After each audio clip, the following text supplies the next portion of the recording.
करूंगी गाली से। Women's, what are you doing, what are you doing?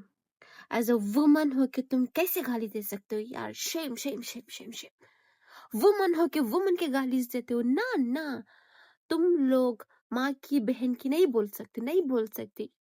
Suit नहीं करता यार तुम लोगों को। तुम बोलोगे बाप की, दादा की, भाई की। क्यों सिर्फ औरत ही छाए हो हर जगह?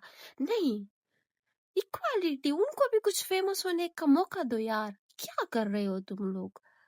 गाली में कुछ अपडेट वर्जन, कुछ मॉडिफाई, कुछ नया वर्जन लगाओ, कुछ मनोरंजन, कुछ तो अच्छा, कुछ तो सुनने के लिए नया नया नया लगे।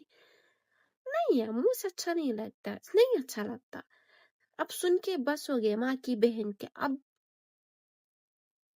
फादर की, भाई की, बाप की, दादा की। चालू करो अब, ये चालू करो अब। वुमन हो कि वुमन की, नॉट गुड, इट्स अच्छा नहीं लगता, अच्छा नहीं लगता।